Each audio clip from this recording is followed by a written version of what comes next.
Good afternoon, Meteorologist Mike Linden here, coming at you live from the MyRadar studio here in Orlando, Florida. Of course, we are talking about all things Ian, which as it stands right now is a tropical storm, but not for long. Let's jump right in and take a look at the latest track from the National Hurricane Center. Of course, I'm looking in the MyRadar app. I've got the hurricane tracker layer turned on. We're using, I believe that it is the Melbourne radar there in Melbourne, Florida, in Brevard County. We're going to tap on the tropical storm icon there, and the data is going to come in from the National Hurricane Center. Again, Tropical Storm Ian is, as it stands right now, a tropical storm with wind speeds at around 69 miles per hour. But if I close this window here, you can see that as we head into the overnight hours and we work our way into Friday, I'm losing track of what day it is expected to intensify once again to a Category 1 hurricane.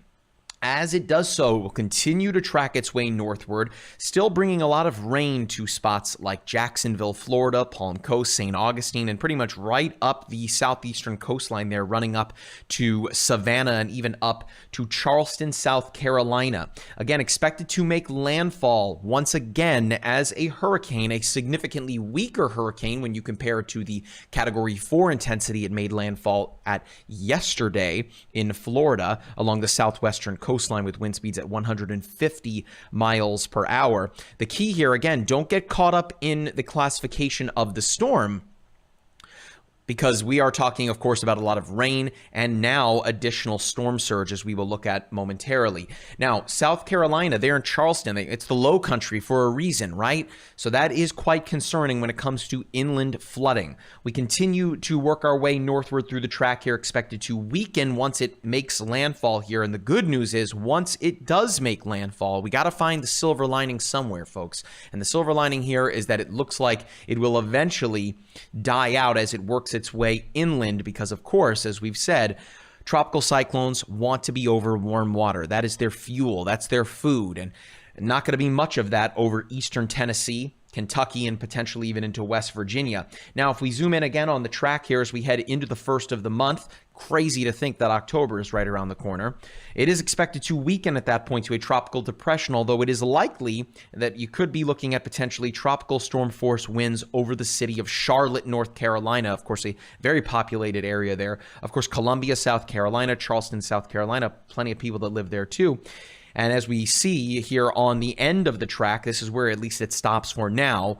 It stops just to the east and southeast of Lexington, Kentucky, and just to the south of Charleston, West Virginia there. Johnson City, Tennessee, part of that tropical depression track as well. So again, Ian, I see some people watching in the chat here. Someone says that he's worn out his welcome.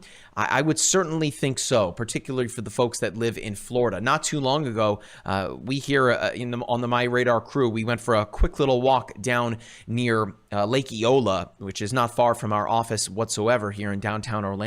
As you'll see in just a moment on our Twitter account, it is flooded. That was anticipated to happen, especially when you're talking about rainfall estimates like what we saw. In fact, Damien, if you want to pull up the accumulated precipitation from the past 24 hours, I mean, it's just totally nuts, these numbers, right?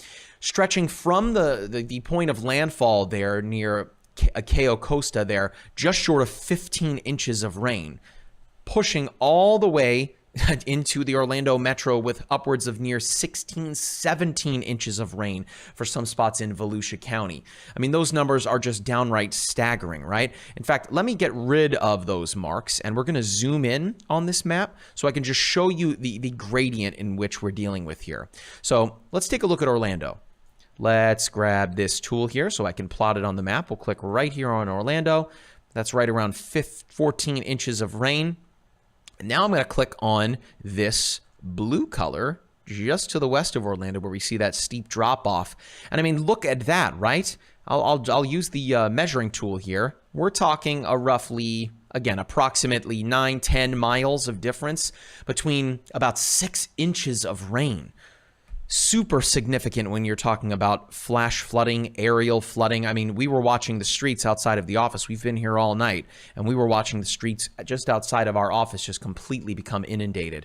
We work our way northward here. Now, these are the spots in fact, that are still dealing with the outer bands of Ian. In fact, Damien, I know you're doing a lot of switching back there, but you can jump back to the app just for a moment here. I want to show folks that as you're seeing those outer bands, remember, don't get caught up in the winds right now, at least, as it is a tropical storm. But of course, in the northern hemisphere, tropical cyclones rotate counterclockwise. They are a center of low pressure. That is the way that they spin. So of course, that is the direction in which you are seeing those big bands of rain push their way inland. Now, Jamie, if you can go back to the accumulated precipitation, we'll switch back again. Go figure that this is where we are seeing some of the biggest rainfall totals over these past 24 hours, that like very light kind of pinkish hue. Let me click on that. I mean, gosh, folks, that is a lot of rain in less than 24 hours, right? Because most of this rain has fallen as we've worked our way into the day today, let alone even into 12 hours into yesterday. Let's click it again here, just offshore here. 18 inches of rain. We'll click another one here, inland, 18, and not too far away there in Daytona Beach proper. Again, folks, and that's on that gray color. A foot of rain to near a foot and a half of rain with not a lot of distance in between it. So that is super duper significant when you're talking about the flooding that these spots are likely to experience and have experienced already. Again, zooming out here, it's fairly evident to see where the path was, right? Interestingly enough, though, if I grab my pointer tool, we've seen that path really start to change. It was at one point looking like Orlando and Disney World was going to take a direct hit from the core of the storm, but we saw that track kind of nudge a little bit far and east. As you can see now, or the core of it is kind of right around here, as it stands, just off of the Space Coast. So of course, now that is why you are seeing all of this onshore flow here, these big bands bringing in all of that moisture. Of course, that's going to bring additional storm surge for the folks that live along the eastern seaboard there. But for folks in Duval County, Damien, if you want to switch back to the app here, for folks in Daytona Beach, Palm Coast, Duval County, and Jacksonville there, you are likely dealing with a lot of heavy rain right now. In fact, let's switch to the Jacksonville radar. That's one of the neatest features about the per station radar. You can get some really hyper local data here. You can also look at several different radar products, as I'll show you in just a moment. But here's a look at the Jacksonville radar. So of course, the high def blend that we have for you in the app, that is right here. I'll switch to it. Of course, that gives you precipitation and reflectivity all across the world, and especially if you have the global satellite enhancement turned on, you're able to see data even outside of traditional radar coverage. But we're going to go back to the per station radar here and tap on Jacksonville. And again, there's a lot of rain coming in for the folks that live in Daytona Beach, pretty much all the way up to the Georgia border there. And it's really now just beginning. There is still more of it. For folks in Orlando, where we are right now, I'll switch back to that Melbourne radar. The rainfall is still coming. It won't be as heavy as what you've already seen, but the ground is already just a completely saturated mess. So any additional water on top of that likely to make for additional headaches for folks out there. So let's zoom back out here, head back up to Jacksonville, and you can look at the track there, working its way to the east of Savannah, making what looks to be a direct hit there on Charleston, South Carolina, which once again, it's not called the low country for a reason. The continental shelf there, very shallow. And that is super concerning when you're talking about even a tropical storm making landfall, let alone a Category 1 hurricane, pushing with it a lot of water. We will look at that storm surge forecast here in just a moment. Damien, leave this up while I get the storm surge put together. I will say that for folks that are in the chat, thank you so much for joining us. It's been really awesome to, for one, see all of the support and all of the well wishes for the people that live in southwestern Florida that are still dealing with storm surge inundation, kind of getting sucked in behind the real core of the storm there. But here we go. I just want to get to the back end of this graphic. All right, Damien, you can take the storm surge graphic here. I have on a, yep, you got it right there. So this will likely change once the National Hurricane Center can kind of really key in on an area in which this is going to make landfall. I'll grab my pointer tool again here. It's always fun to use this. Right here in Charleston. I mean, some of the best food in the entire country. If you have any seafood lovers out there, I mean, this is this is definitely a destination spot for you. I think Damien in the back, I'm making him hungry here. But all of this coastline here is potentially going to deal with storm surge. And in fact, let me grab the zoom tool and we'll zoom in on the orange colors. Notice it kind of begins here just to the east of Savannah, Georgia. There's Hilton Head Island, beautiful part of the country, some gorgeous beaches there. But if I zoom on in here, that's where things start to show up here in terms of the storm surge. Anywhere where you're seeing an orange color, that is upwards of 6 feet of storm surge. And again, if you read the graphic there, greater than 6 feet above the ground. Remember, those winds pushing in. Let me grab my tool again here. Those winds are going to be coming in this direction, right, as the storm makes landfall. So all of this water are going to be driven into all of these little inlets and rivers and creeks here.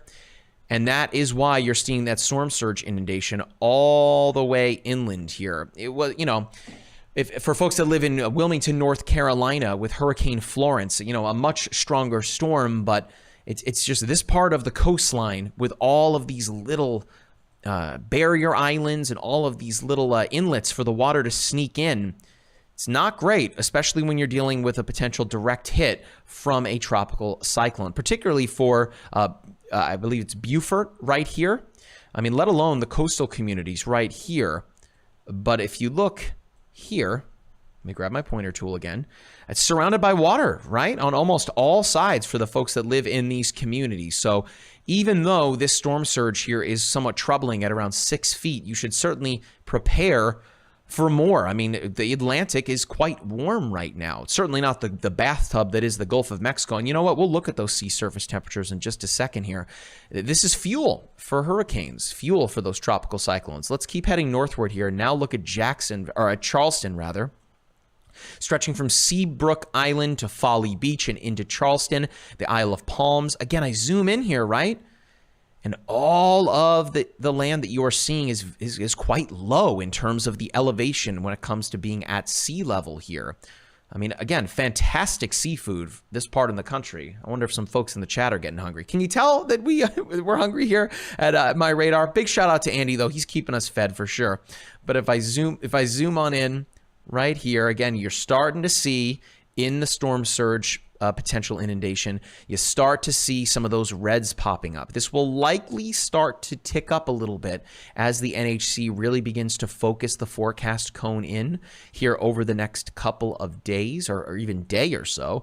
We keep heading inland here and all the way to McClellanville and Georgetown, Pleasant Hill, and potentially all the way up into Myrtle Beach. You could be looking at, again, that 6-foot storm surge inundation, a huge part of the coastline here. And again, look how far inland this goes. That's the real interesting part about this coastline here. Look how far inland some of that storm surge goes, even 1 foot of water. Mind you, it only takes about 6 inches of water to reach the bottom of a car. 1 foot of water to lift a car or an SUV or a truck, 2 feet of water to wash it away completely. And again, that blue color that you're seeing there, that is 1 foot. That's the low end of things, enough to definitely stall out your car and lift it off of the ground. Let's keep moving up here, Damien. We got Myrtle Beach in South Carolina.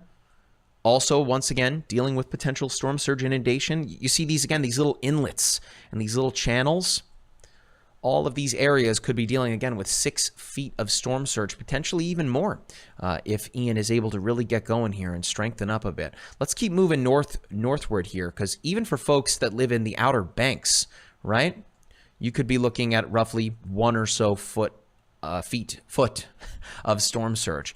If we look all the way up here, though, toward Norfolk, Virginia and Virginia Beach, as it stands right now, it doesn't seem like storm surge is going to impact you, but that's as it stands right now. Damien, if you want to switch it back to the app here so I can show the cone, there's still plenty of time for this to adjust, right? It is certainly possible that for areas to the west and east of the cone to get in on dealing with the impacts of Ian. And remember, that cone is just representative, especially that center line there through Charleston. That's just representative of where the center of the storm is going to go, not necessarily where mutually exclusive to where the damage and the impact will be, right? That will extend far eastward and westward, north and south, all directions away from the center of the eye. All right, it looks like we have a ton of people in the chat here. Again, I want to reiterate for everyone watching on our social media platforms, we really appreciate all of the response that we've gotten here over these past couple of days.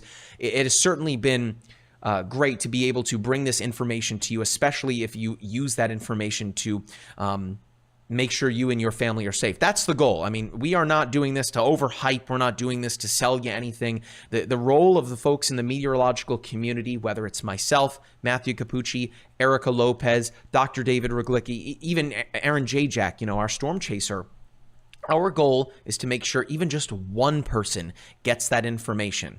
That's the goal, because in weather, particularly in severe weather, minutes and in some cases even seconds matter. So when you get that information, again, we hope that you have used that information not lightly. Now, for folks that are watching on YouTube, click on that like button. It really, really helps us out a lot. Of course, subscribe to the channel. Both of those are free to do, by the way, and we would really appreciate it.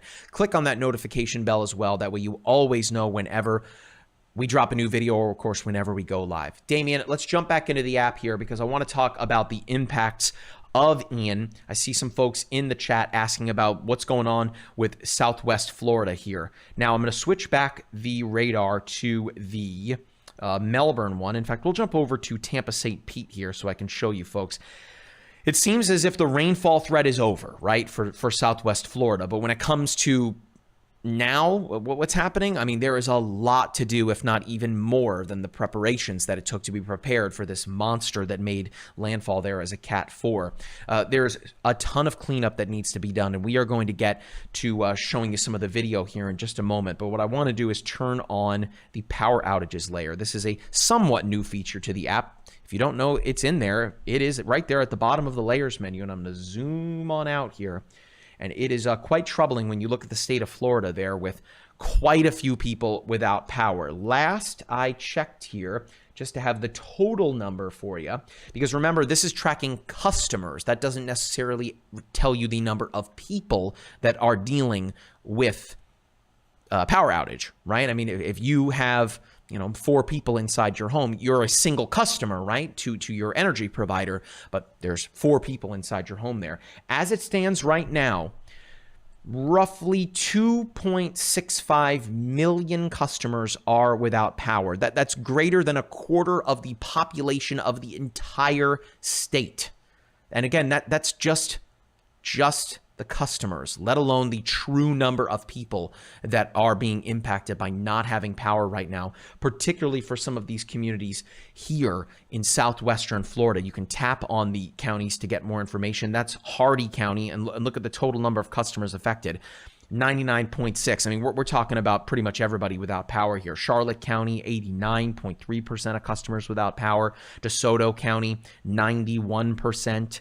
How about Sarasota County? 66.6, still a lot. How about Fort Myers? That's going to be Lee County. 89% of total customers are without power. Now, I want to let you know that the governor's office has deployed roughly 100 portable cell towers to these areas, particularly Lee and Charlotte counties there that are dealing with some major league damage there. FDOT also working on cleaning up the roadways. Over 100 engineers have been dispatched to help repair area bridges. As you'll soon see, the bridge to Sanibel Island, it doesn't exist at this moment in time, which is pretty nuts for me to even relay that information to you. The only way to get in and off of Sanibel Island is by boat, plane, or helicopter. As it stands right now, it is not possible to drive a car to or from Sanibel Island. Over 300 truckloads of food also being sent to these communities as well, because folks got to eat, especially if your food supplies were impacted during the hurricane, or of course if you exhausted your food supplies. I think a lot of people are going to take what they learned from this event, even if you didn't, again, take the direct landfall, and hopefully apply that to future storms, because I hate to break it to you folks, this will not be the last hurricane for Florida. I mean, by any stretch of the imagination. These will happen long after we are gone, but they've been happening for a long time before we were here too. It's just quite rare that the path that it took, the entry that it took here in Southwest Florida, is quite rare. I mean, it was at one point that the city of Tampa was anticipating Ian's arrival, and had it made landfall in Tampa, it would have been the first major hurricane to make landfall there since 1921. We're talking over a century ago. I mean, that is just nuts too. Let's zoom all the way out here. I want to show you the path, because when I started to see this popping up on models here, us here behind the scenes, I mean, we're all weather nerds, right? So we were all having a conversation about Ian's genesis, when it began as a depression here in the Caribbean Sea, an incredibly warm part of the world, right? It rapidly started to grow, not rapidly intensifying. That is an entirely different process, and I'll show you where that did occur. But as far south as Ian was, as still as the Gulf of Mexico was, as warm as the Gulf of Mexico was, wasn't much shear. In fact, Hurricane Fiona was tracking its way northward. In fact, if I zoom out here, oh, well, we're on current hurricanes. But Hurricane Fiona, of course, worked its way through Puerto Rico and all the way to Nova Scotia, smashing pressure records in the process in Canada. But that helped to kind of pull Ian northward a little bit. There was a lot going against Florida in this instance here. And just look at this intensification here. I mean, just smashed right through western Cuba. I shared an image before it made its way toward Florida of nearly the entire country of Cuba from space without power. I mean, a really distressing image to see that, particularly when, again, you saw this rapid intensification of Ian just pushing right on through Cuba, didn't care whatsoever about the mountainous terrain there, intensifying to a Category 4 hurricane just off of landfall off the coast of the Southwest before making landfall around 3:05 yesterday afternoon.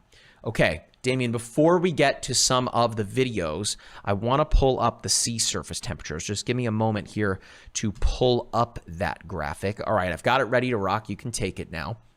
So I'm going to tap on some of these spots along the western coast here. This is in Fahrenheit, by the way. 88, 88, 89, 89. I mean, you're talking, if you're vacationing on the west coast of Florida, if you live on the Gulf Coast of Florida, I mean, this is fantastic in terms of the water temperature, right?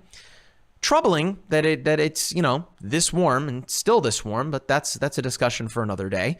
Point is that it's warm in the Gulf of Mexico. In fact, this is some of the warmest water on Earth right now. Really nuts to again be looking at that.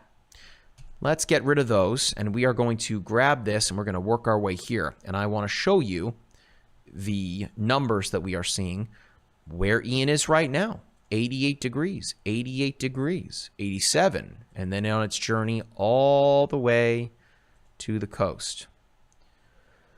So that is certainly part of the reason as to why the National Hurricane Center is being, it seems to be pretty bullish on their forecast here.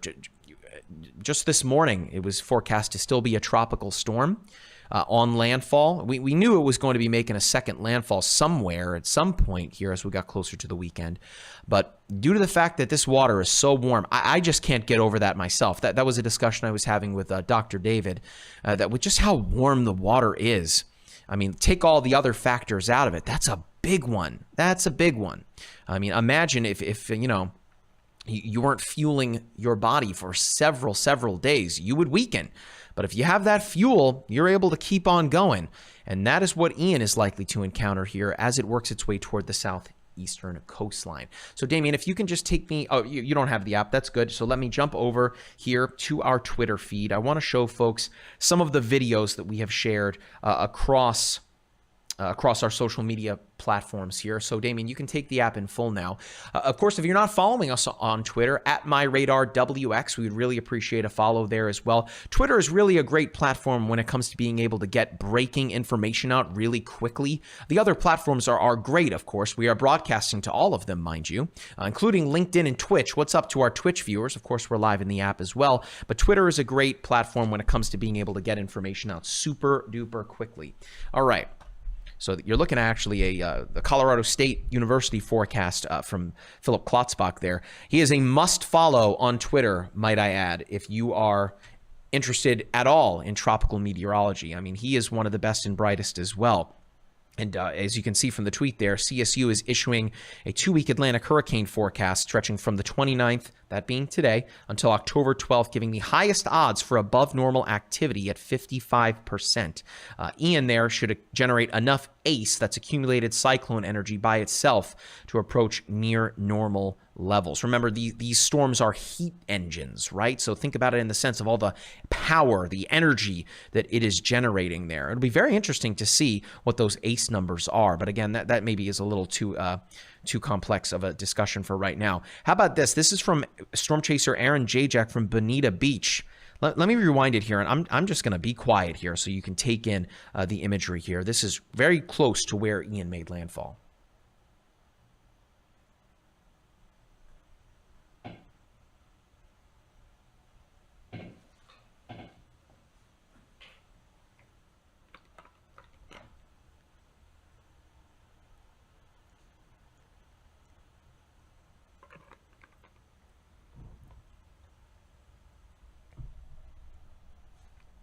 Folks, I'm not trying to use this terminology lightly, but Ian, as a storm in and of itself, a hurricane, is a landscape changer, right? These communities, I mean, ask anybody that dealt with a Category 5 Hurricane Michael in the Panhandle.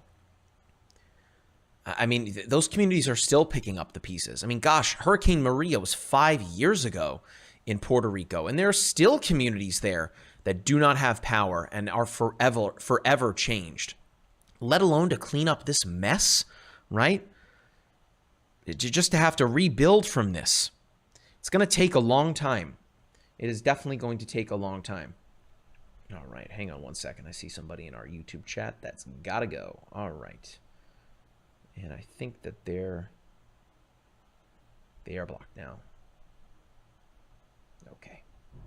Stand by. Cool. All right. There's that video. You know what, let's run it again for the people that are just joining us here. This is Bonita Beach. Storm chaser Aaron Jajak, he shot some of this drone video. Of course, Aaron and meteorologist Matthew Capucci both were in the eye wall, in the eye of the storm. Some of that video is nuts too. We can take a look at that as well. But holy cow, right? Look at that drone video. It's a good thing, of course, that these communities are built on those stilts there, right? Particularly dealing with storm surge. I mean, that is why they are built as high as they are. But gosh, look at all of that cleanup that is going to be necessary here.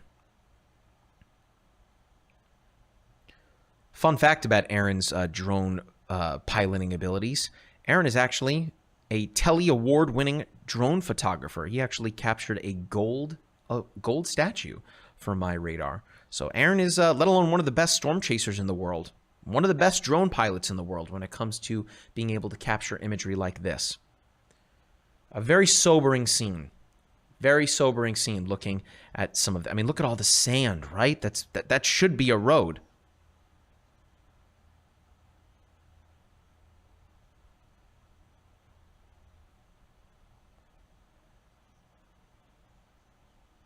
Okay, thank you, Damien. Okay. We're going to keep looking here. How about this? This is Aaron in Bonita Springs. Need I remind you that boats are not meant to be on the road. Hey, there's the MyRadar car. By the way, if you see the MyRadar car out and about, snap a photo. Tag us on Twitter. Hey, and if you manage to take a photo of it, send us a DM. Maybe we'll send you a t-shirt. Gosh. I hope these folks had insurance, right? I guess if you got the money to buy a boat, you probably have the money for the insurance too. But not something that you want to deal with whatsoever. Not to mention that they're blocking the roads there, huh? Yeah, someone on YouTube says that the cleanup is going to be horrible, and it's going to take a long time as well. All right, let's keep going here. There's some satellite imagery, the visible satellite imagery from NOAA. If I can zoom in on this, I know it's a GIF. Oh. Did we freeze? Oh, I can't zoom in on a GIF. All right, that's unfortunate. But here, if you guys can see it, I'll try to point it out. Let me bring it in full. So can you see, it's tough for me to show, But if you look near Augusta there, you have winds coming in from the southwest, and then you have winds kind of coming in the lower levels there in from the northeast. Can you see that? You can almost see the shadow of it somewhat if you look really closely there, just to the west of Brunswick and Jacksonville. Technology is amazing, folks, right? Satellite imagery. It's like, my gosh, so interesting to look at here. It truly is unbelievable that human beings were able to figure out to send something into space to get that kind of clarity. Truly remarkable. All right, let's keep going here. We got a lot to show you. Here's some footage that we retweeted from Times Square Beach. Leveled is right. Oh my gosh. I mean, and these are beautiful, beautiful communities in southwestern Florida. If you've never been to that part of the world, as you can see from the colors there, it's a very colorful, vibrant community, a really full of life beach area. Not something that they deal with all that often, that being damaged like this. Let's keep looking here. There's more boats. Oh gosh, that is a bummer. Just being pushed around like lawn furniture. This was at Lake Eola here in Orlando. You can see that railing there. Well, typically that is leading to a walkway. Not so much today. Big shout out to our founder and CEO, Andy Green, that shot this video. Thank you very much, Andy. And again, gotta thank Andy once again for taking good care of us here at the MyRadar studios. Oh, there's me. How about this? This is Kissimmee. Kissimmee is a community not too far from Disney World. I know it's a popular area for folks that instead of staying on property at Disney World, they stay here in Kissimmee. Look at that parking garage. Oh my gosh, I just saw that in the video. Gonna be tough to get those vehicles out of there, but man, it looks like the top levels of the parking garage are quite full, obviously, but you can't see the road at all. This was a big worry here with Ian, right? I mean, Kissimmee, not a coastal community. It is central Florida, but look at the rain. Look at the flooding caused by that rain. All right, let's keep going here.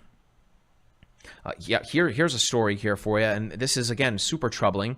According to NBC Miami, 2 deaths have been reported after Ian's arrival here. One of those reported deaths was a man in Volusia County. That's in Daytona Beach, folks, so that's not at landfall, who passed away after walking out of his house to drain his pool.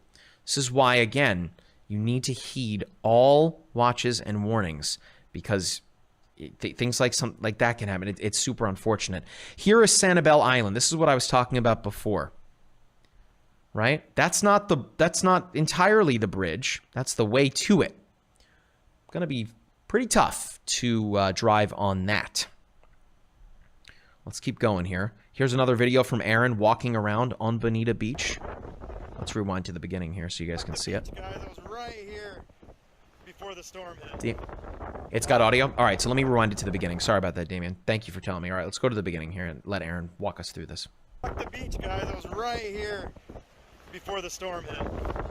Wild. Complete devastation here on the beach from storm surge.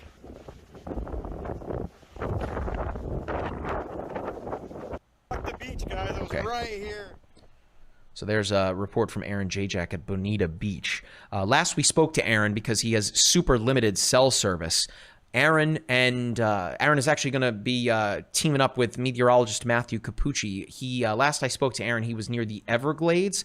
Of course, as you can imagine, the emergency response down there has been swift, and there are a lot of them. So they are trying their best to make sure that cleanup can get started. So Aaron is on his way to Naples, where we have some video to share from you share from Naples as well.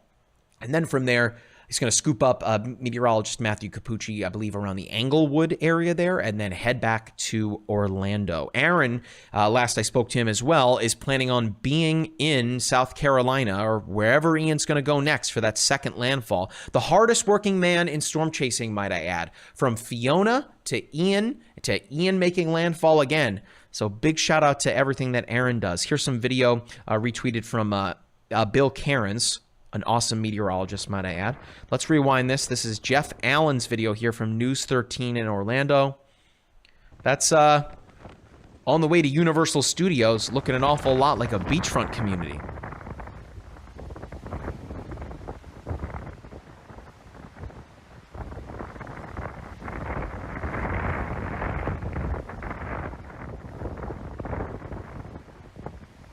Man, Damien, if you can adjust the YouTube title as well. I think someone in the chat brought that up. Okay. Apologies for that, folks. All right, here's another photo from Aaron. Again, that is not boat parking at all. That those boats are not supposed to be there. You don't need me to tell you that. Yeah, it was right there, Damien. I think you can edit it. You just have to close that little window there. Yeah, edit. Thank you very much. Okay, thanks for the folks that pointed that out here. Again, we're going on pretty limited sleep here, trying our absolute best. Okay, let's keep going here. Here is Orange County Fire Rescue in Orlando. A lot of video to show you guys.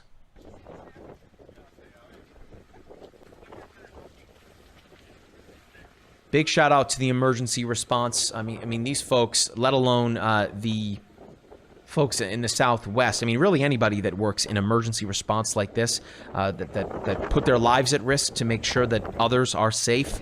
I mean, they're the real heroes, right? But you didn't need me to tell you that. All right, let's keep going here. This is downtown Orlando, nearby Lake Eola.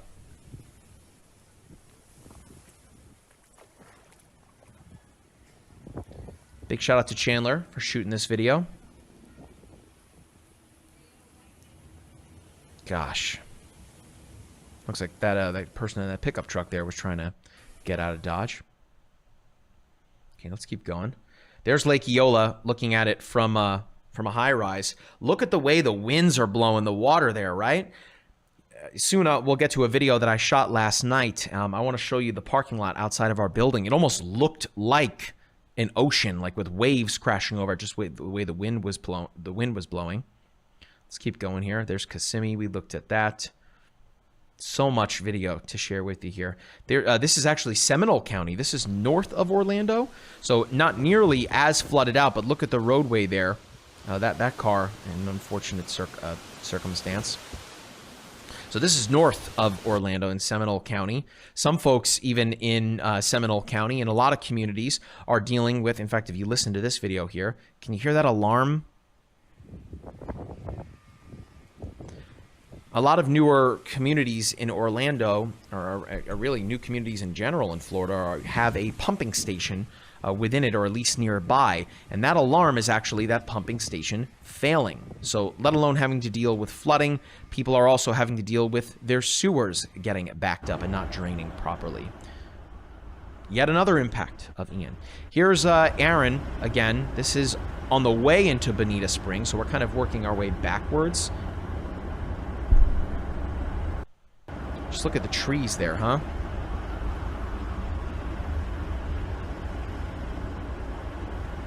Gosh. All right.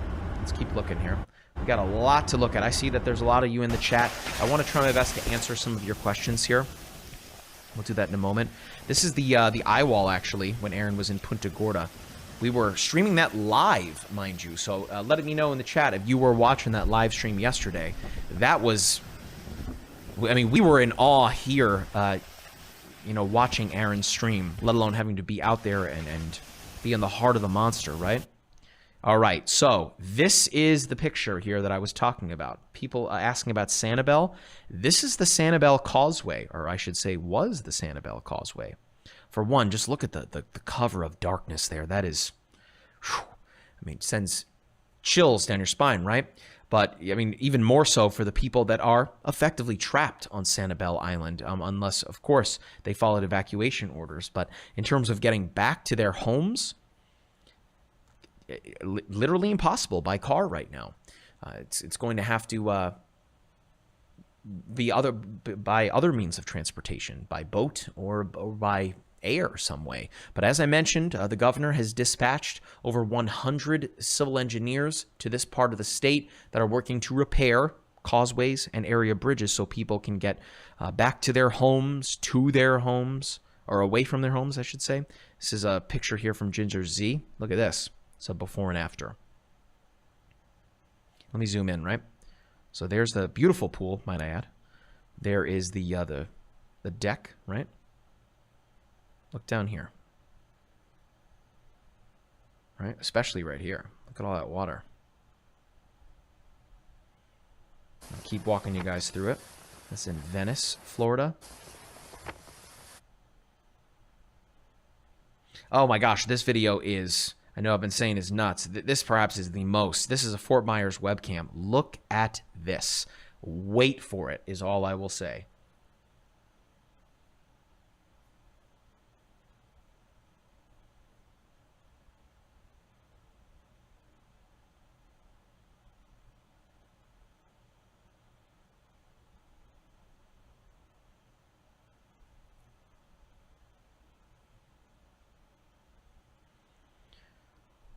That is how quickly storm surge and flooding.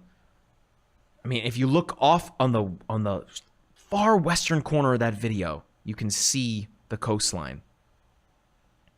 And just the waves just slamming into the coast there. Those trees, of course, holding on as best as they can. And the power lines, too, might I add.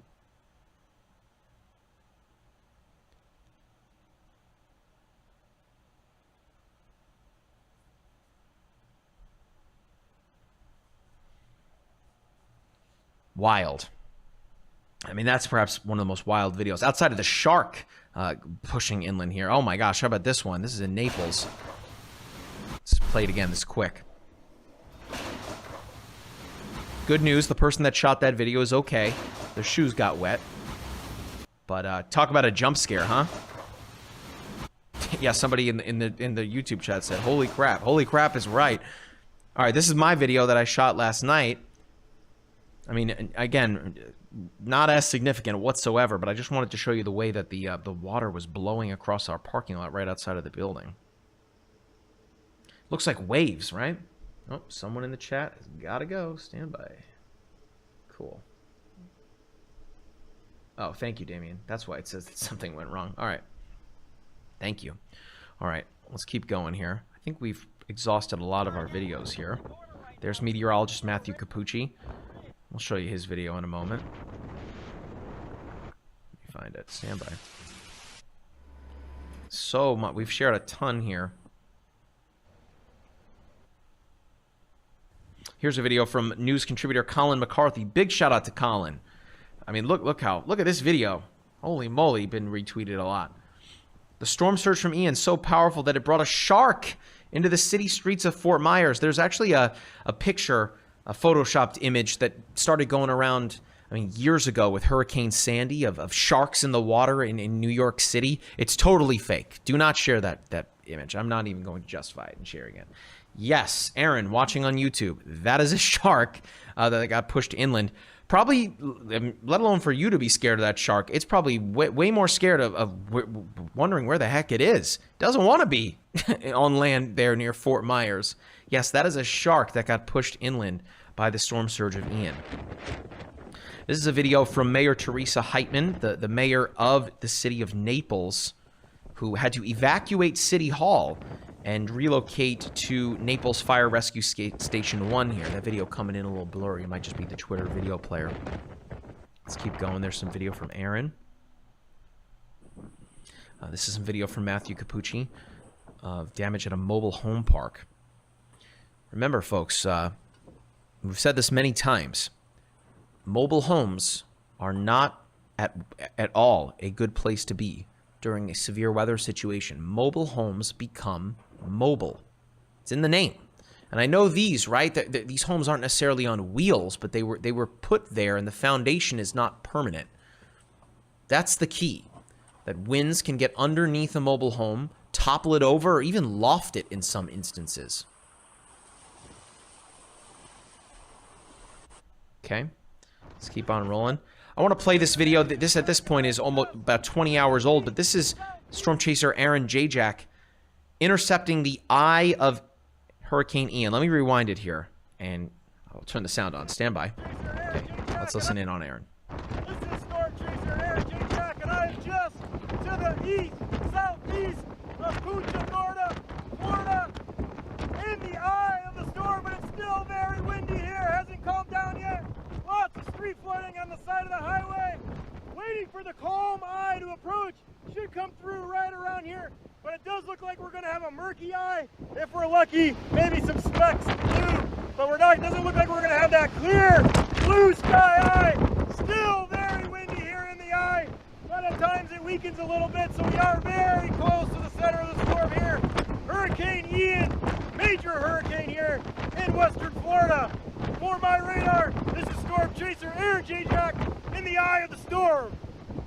This is Storm Chaser Aaron. All right, there's Aaron Jack. Let's get Capucci in on the fun, if you will. I gotta pause it for a second here. I love, of course, you know, he always, his, how he introduces his videos. Hi, gang! He even says it here in the midst of intercepting the eye wall of a Category 4 hurricane. Let's listen in.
And there's Capucci.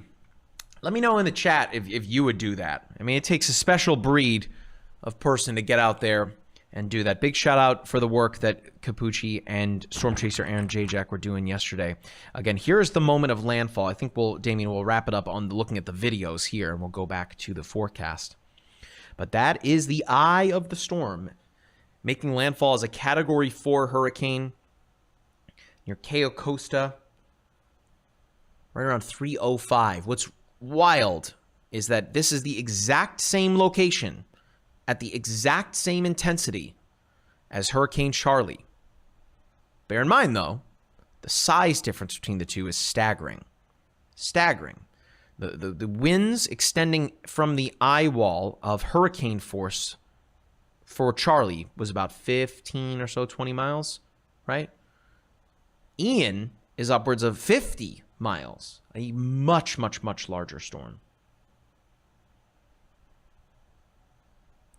Now, one more thing I want to mention. Look at all the lightning around the eye. That was something that Aaron and Capucci, when I had a chance to speak with them when they had cell service, that they both spoke about, that the lightning is so insanely prolific. In fact, Aaron, Aaron is the best, folks.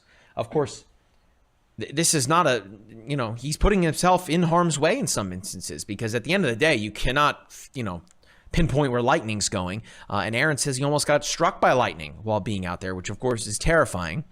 I'm sure his family that is watching is not going to be happy about hearing about that.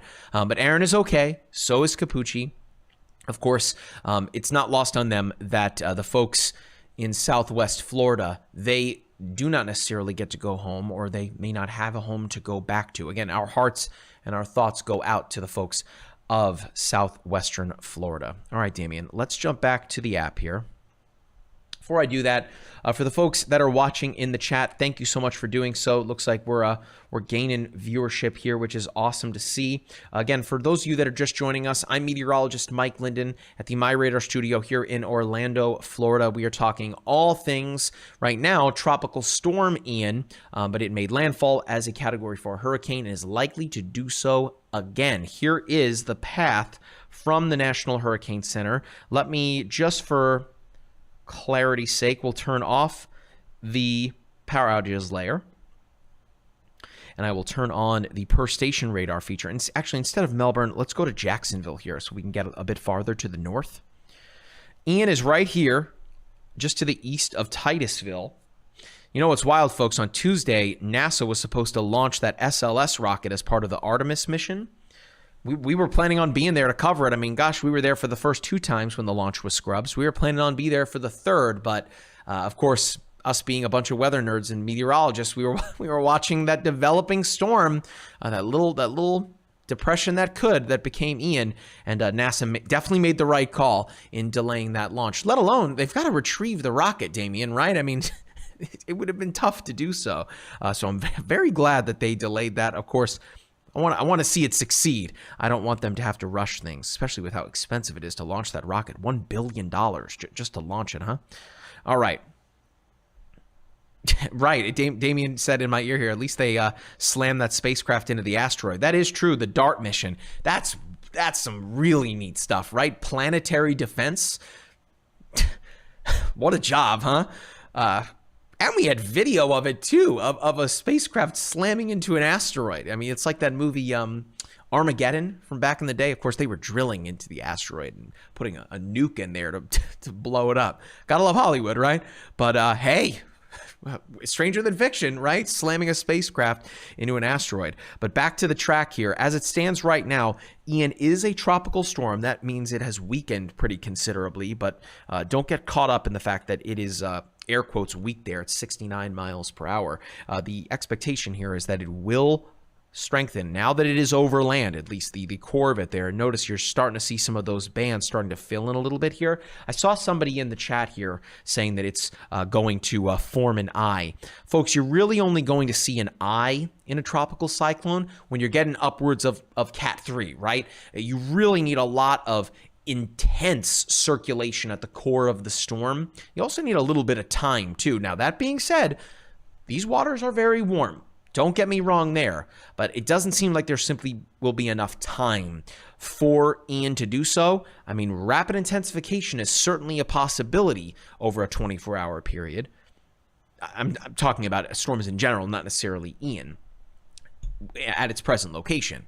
But you're only really going to see that eye form when you're getting upwards of that Cat 3 intensity. It's kind of a good telltale sign for tropical weather meteorologists to be able to, let alone to get all of the instruments, to get all of the readings from the Hurricane Hunter Spring. That's another crazy job, flying into a hurricane at night. Anywho, despite all of those readings and all of the instrumentation that meteorologists have available to them, seeing that eye forming on satellites and on radar is again a really big indication that will confirm the instrumentation readings that you're getting back. So that's for the folks in the chat there that are watching. I love it. Keep asking me the questions. This is great. I will be here as long as you need me here.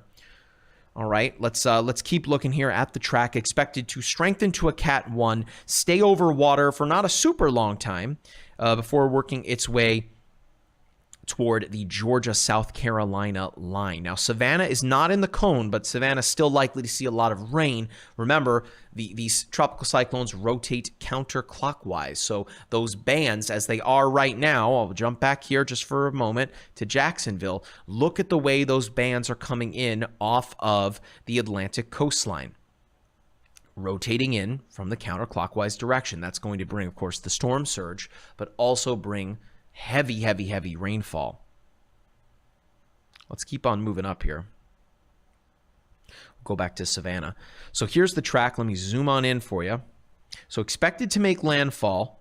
Remember, this is the cone of uncertainty, and it's called that because it's a wide range here. I mean, the folks at the NHC are the best and the brightest that we have available to us when it comes to tropical meteorology. So I certainly trust them, as should you. But looking at the center line here, if that were to verify a Cat 1 hurricane near Charleston, South Carolina, you're talking a very low part of the United States. I mean, it's called the Low Country for a reason, for being at and below sea level. So that is certainly troubling. So for folks that live in the Charleston area, even in Savannah, Georgia, you're not part of the cone, but you need to be preparing now.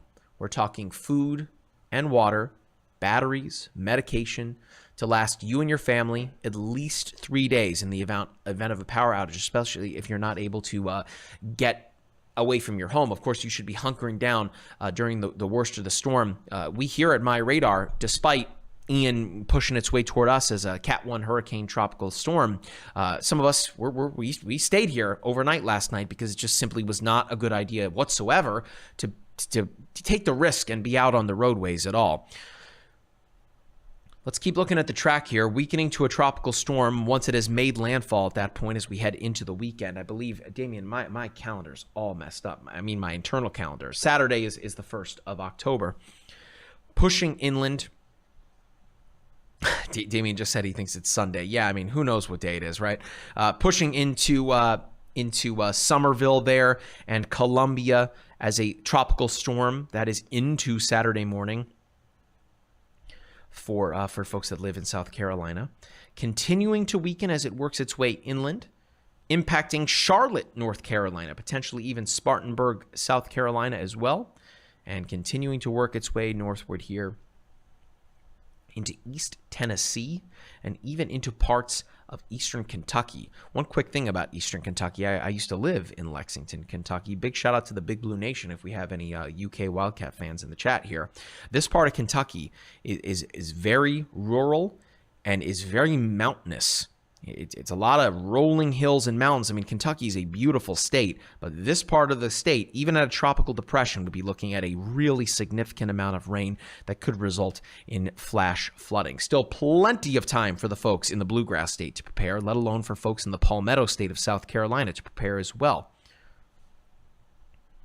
Okay, so we'll go back here. We'll center in on the core of Ian. And then Damien, I think what we'll do right now is... By chance, do we have that camera on the roof? I am so curious to see it. Let's see. Take the other one, just so people can see it, unless we got rid of it. Take the other camera. If it's still working. Is it working? It's down. Okay, don't worry about it. Damien's a jack of all trades. He's running the show back there. In fact, we have a camera on you, Damien. You can show yourself here and say hi to the folks at home. But Damien and I went to the roof and installed these cameras, and it looks like only one of them is functioning right now. Improving conditions. Look at that blue sky, huh? Bouncing in the wind, though. That's a look at downtown Orlando. Got the Amway Center there in the background, the home of the Orlando Magic. Hoping that they have a good season this year, but we shall see how that goes if we have any NBA fans in the chat here. All right, Damien, so let's bring it back to the app and myself here. If you're able to pull up that camera of you in the back just so you can say hello to the folks while I'm chatting away here, let me know. All right, so now is your chance here to ask any questions that you may have. I see some folks saying that the president is speaking right now. Of course, Florida is under a state of emergency. So, of course, we will see what President Joe Biden has to say as we head into the afternoon today. I would have to guess a lot of it will focus on the recovery efforts, being that, again, Ian likely to be a landscape changer for the folks in Southwest Florida. Hey, how about that? We got someone in Bowling Green, Kentucky. Again, I told you, the BBN, they are everywhere. They are everywhere. How about that? Okay. Oops, hit the microphone here. All right. So of those of you, if you have any questions in the chat here, Damien, how long have we been going for? An hour? Oh my gosh, time flies. Wow. Again, you can work on pulling in that camera just so you can say hi to folks while I answer some questions here. All right, so we have someone here on YouTube. Are we going to show more video of the damage done to Southwest Florida? We did, but we can absolutely go through it again. Let me jump back to Twitter here as Damien. Damien's, yeah, we got it up. So stand by. I want to show you the video from Sanibel. You know, let me go back to this one first. Again, big shout out to our news contributor, Colin McCarthy, U.S. Storm Watch on Twitter. An excellent Twitter follow, might I add. That's a shark that was pushed inland because of Ian into Fort Myers. Yes, that is a shark. Oh my gosh, got another person here in the chat from Kentucky. Again, the Big Blue Nation. They are everywhere. All right, let's keep looking here. I want to show you the image of the Santa. Oh, first, let's look at this one. I didn't show this one yet. Let me go back to the beginning of the video. This is on board the Hurricane Hunter's flight. This was before Ian made landfall. Let me jump in here. We're gonna pull up the audio, Damien. I'm gonna pull it back to the beginning. And then ask yourself, would you do this?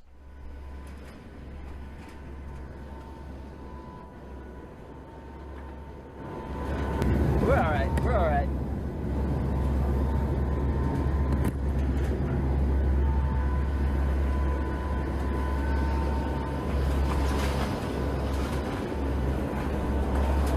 Oh, there goes the signs.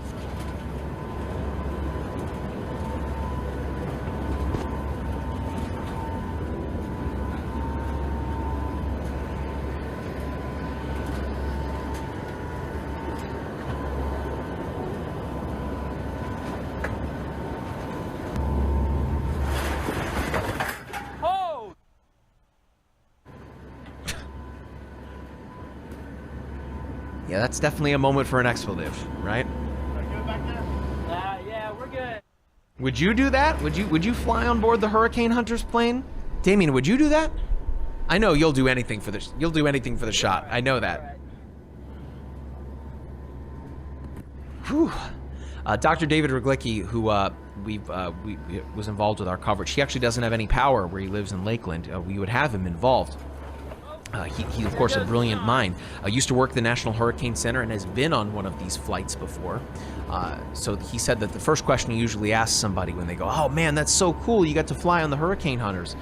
The first question he asks is, "Do you like roller coasters?" And if you do not answer immediately and with enthusiasm, "Yes, I like roller coasters," well, then this is not the flight for you. Because for one, this is not a 1-hour flight. They're up there for hours. You're talking 8 to potentially 10 hours at a time, bouncing around like that.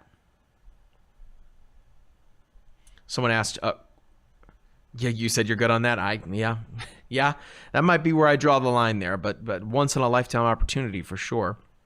Here's a video in Naples. Mother Nature's jump scare for you. Person in the video is okay, mind you. He lost his shoes. Goat on Twitter. Let's keep going here. This is another video that we shared here from Brennan Prill. This is from the Fort Myers webcam in time-lapse form.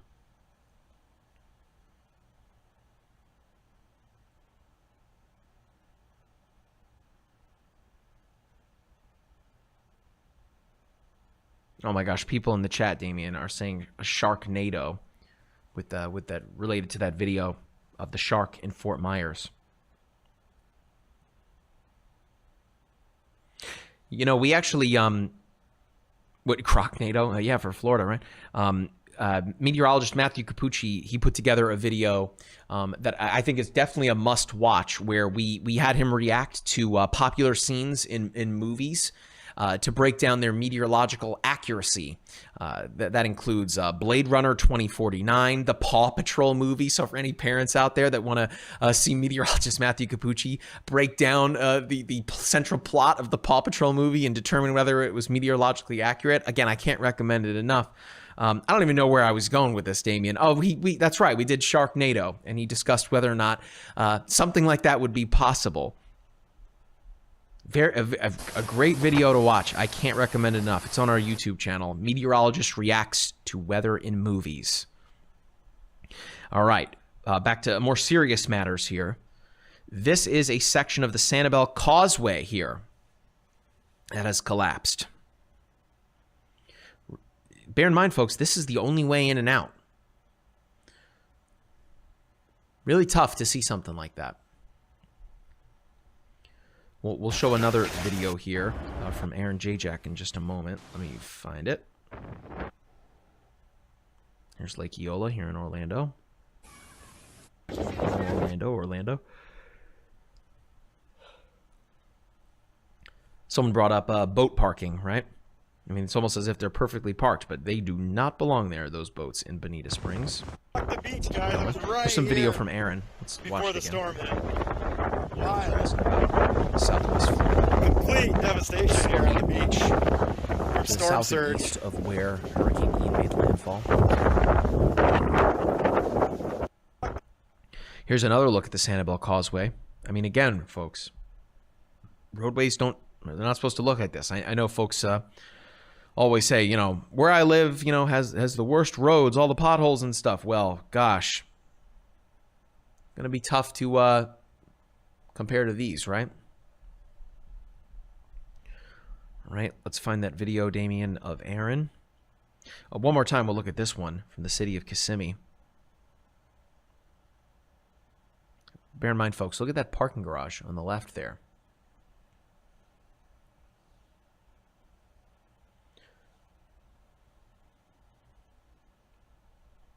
Someone in the Facebook chat, Damien, said, Sharknado versus Crococane, the storm apocalypse.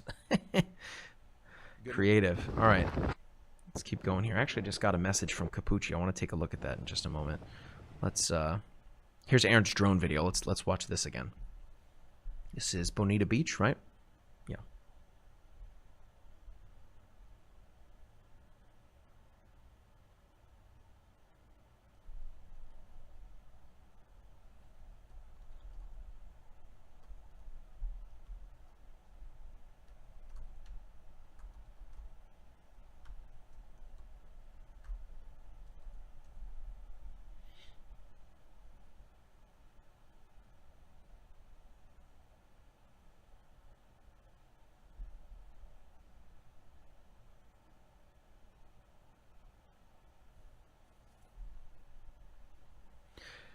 Yeah, I know there's no audio, Damien. It's, I mean, I think that it certainly tells the story without really having to say very much here.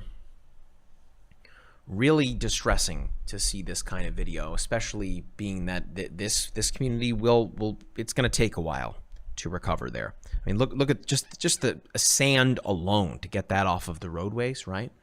Wet, heavy sand. It's going to rain more, right? I mean, maybe not necessarily today, but more rain's coming. It is Florida. Look at the trees knocked over, the down power lines. And in fact, on that note, let's go back to the app here. Being that I've been chatting for about an hour here, and we do need to get prepared for more this afternoon. Meteorologist Erica Lopez will be here to take you the rest of the way. Let me turn on the power outages layer here. And in fact, let me turn off the radar for just a moment here. There's the state of Florida in terms of the number of power outages. The breakdown of the power outages, I should say. Okay, that sounds good. Thanks, Damien. Okay, thank you. All right, so looking at the power outages map here, that's a lot of the state, right? It's fairly obvious to see where the greatest impact was and where landfall was, but I can tell you that as it stands right now, more than 2.65 million customers are without power. Bear in mind, a customer is just one hookup, right, to the power grid. I mean, if you live in a house with 4 people, you're still just one customer, right? You have the one bill. Unless you have another meter, of course, on your home. Some businesses do, but either way. So that number, 2.65 million, certainly doesn't represent the number of people that are impacted. So keep that in mind.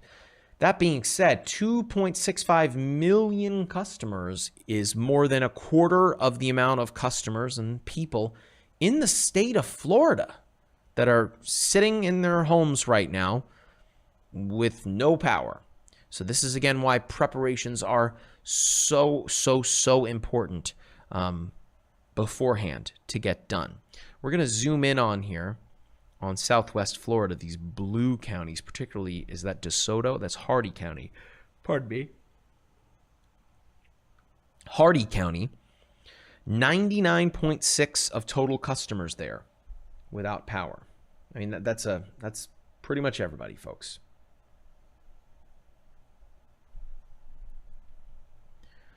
You look at the remaining blue counties here. That's Glades County, 74%. How about Lee County? That includes Fort Myers, 89%. Charlotte County, rather, 89%.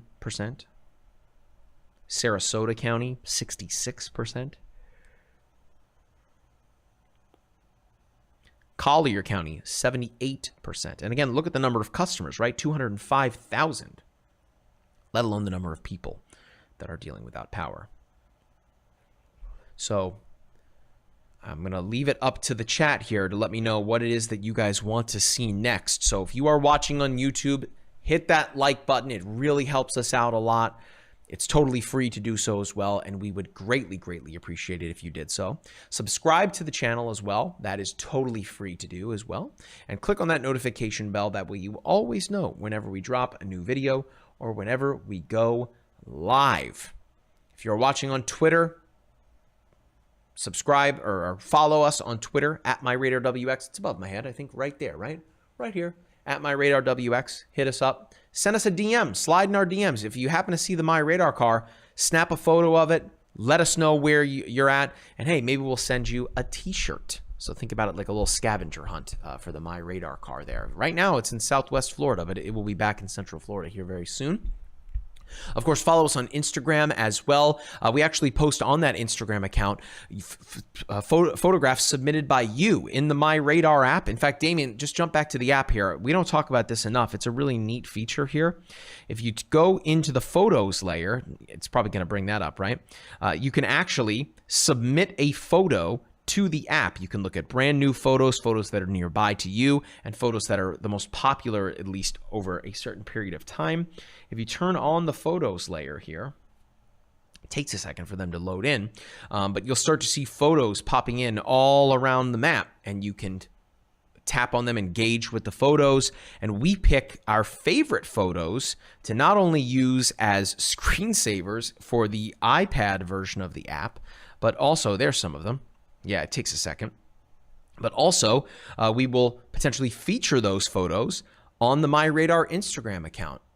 Mind you, if your photo is selected for promotion, you get a pretty killer email from our support team. I don't want to reveal what is in that email, but it's good stuff. In fact, I'm going to tap on this. We'll see what happens here, Damien. I don't think we're going to lose the screen share, but let me tap on there it is. How about that, right? So there's a photo submitted by a user. Some really awesome cloud streets there on display. But that is one of the neat little features about being a featured photo in the app, that you will be the featured photo on the iPad version of the app here, and these photos do rotate over time, might I add. So that's a feature that we don't talk a lot about, the photos layer here. So that's Instagram. Big shout out to our followers on Instagram. We have some awesome photos there. Some really awesome photos there, in fact.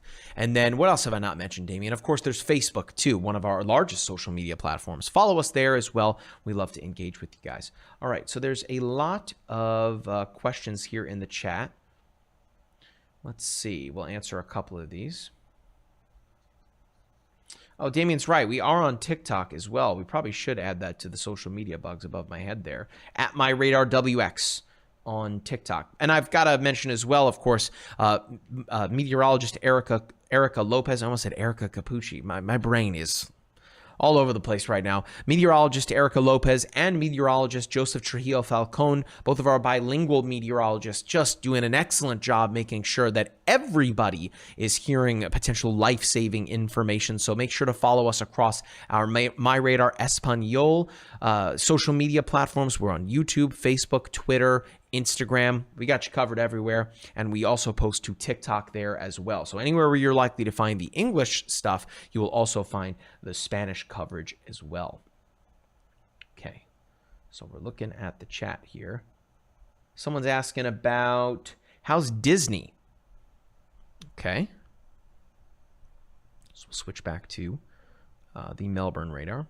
So Disney World is right here on the map. In fact, if I zoom in, there it is.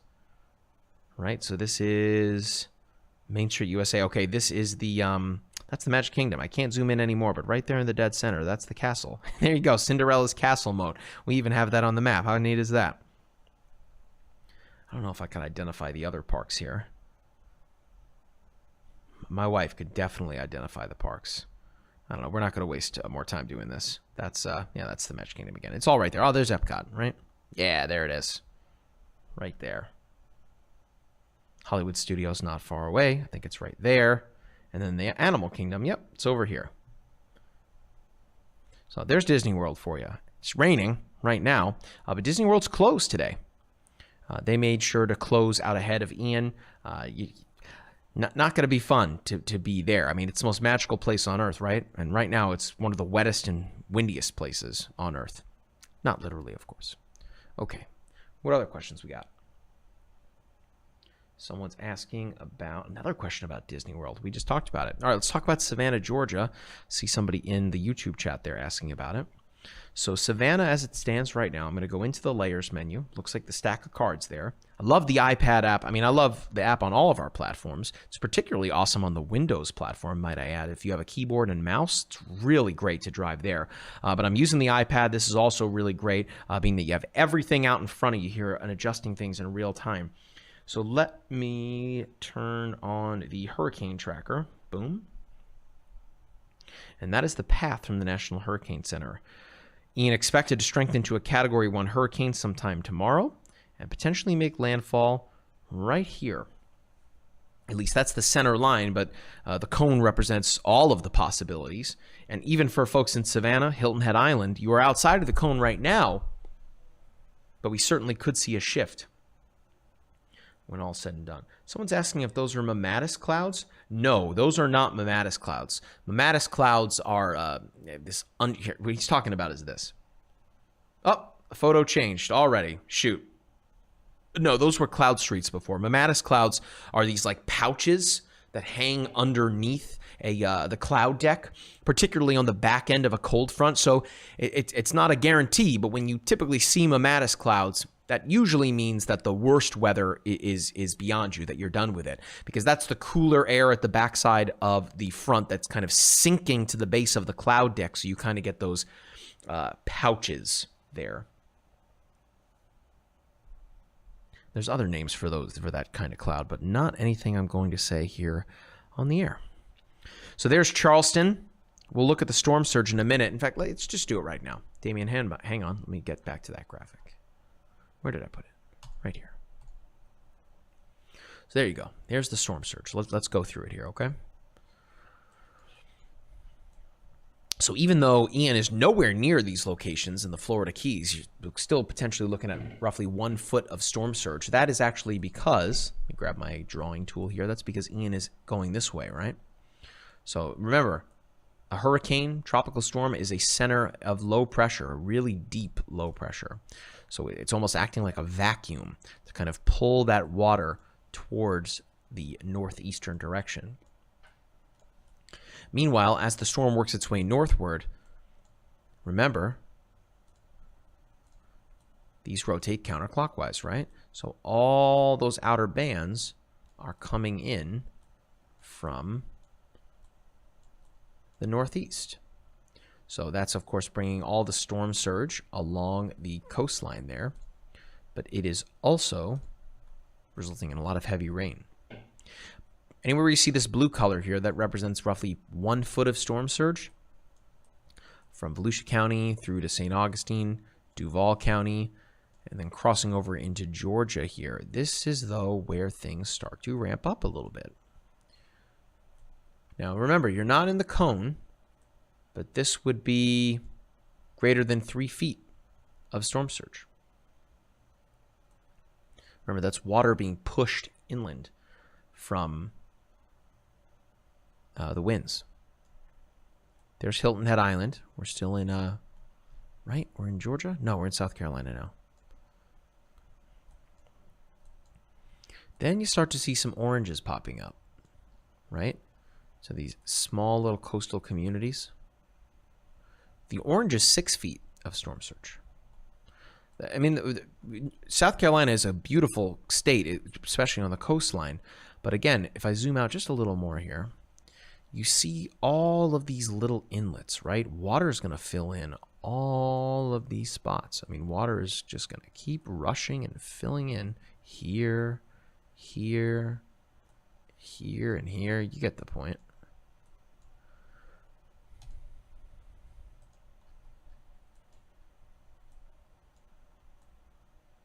So these inlets, right, and these bays right in here. Depending on where Ian ultimately does go and makes landfall, again, as it stands right now, making landfall as a Category 1 hurricane, you may see some of these storm surge numbers bump up a little bit. There's Seabrook Island, Hollywood, Isle of Palms, Charleston. You know, this is definitely something that I think folks there should really be watching very closely. Mind you, that as it stands right now, I don't have the cone pulled up, but this is essentially where the center line is right now. That may change from the NHC, but notice, of course, remember, as it rotates in counterclockwise, that is why you're seeing all of that orange color there. Storm surge extends all the way northward into McClellanville, Georgetown, up to Myrtle Beach. Then we cross over into North Carolina, potentially 1 to 3 feet of storm surge for spots like Wilmington. And that goes all the way into the Outer Banks. Okay. So I hope that answers your question. Damon, you can bring the app back up here. Jump back to Jacksonville. I'll leave the path up for folks. Okay.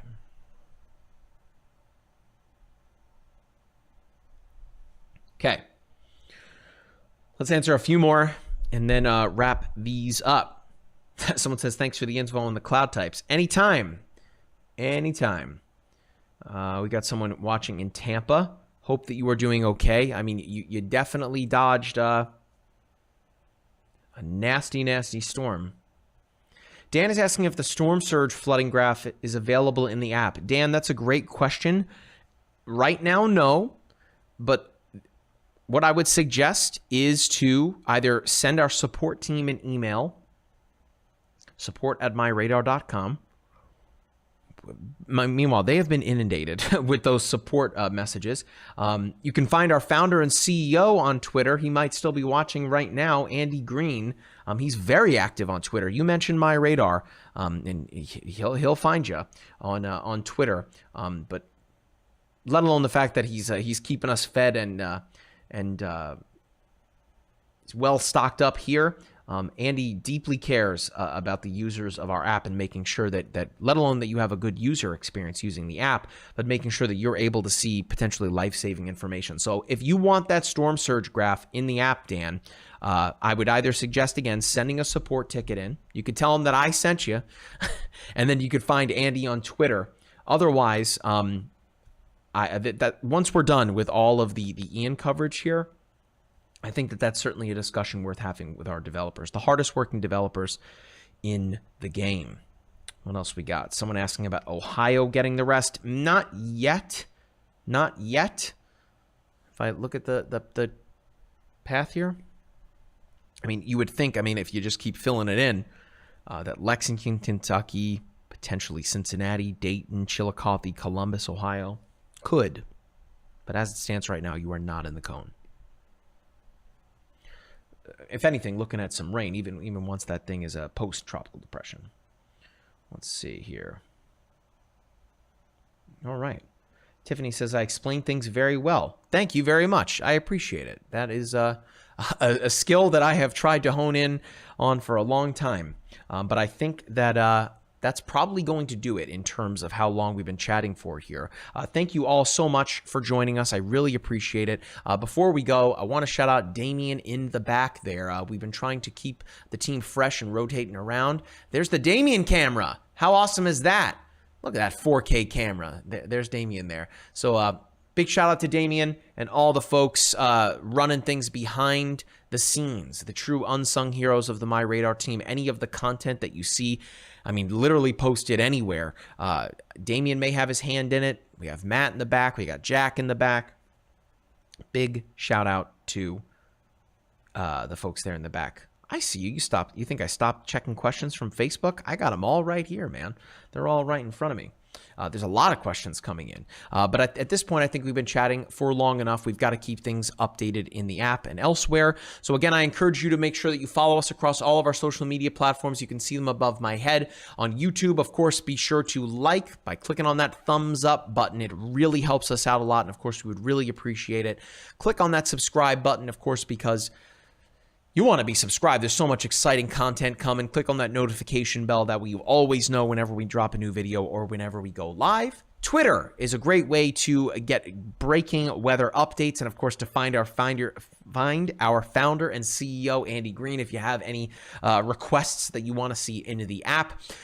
Instagram, as I mentioned, you could have your photos featured on our Instagram account by submitting them to the app. We pick the best ones from the photo layer and add them there. And then, of course, on Facebook, we always are engaging with folks on Facebook and answering messages there as well. And, of course, lastly, download the MyRadar app if you haven't already.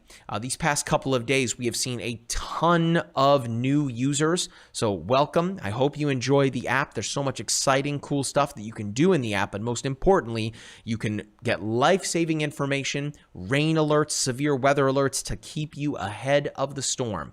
So that is going to do it for this live stream. I have been meteorologist Mike Linden. Of course, I want to thank Damien in the back there for pulling the strings, and a big shout out to the rest of the weather team, that being meteorologists Erica Lopez, Matthew Capucci, and Joseph Trujillo Falcone. Big shout out to storm chaser Aaron Jajak as well, the hardest working extreme storm chaser in the business. And of course, big shout out as well to our resident Philadelphia Eagles fan, tropical weather expert, Dr. David Ruglicki. That's going to do it for the live stream for right now, at least. Stay safe and stay dry. We'll be back here soon. See ya.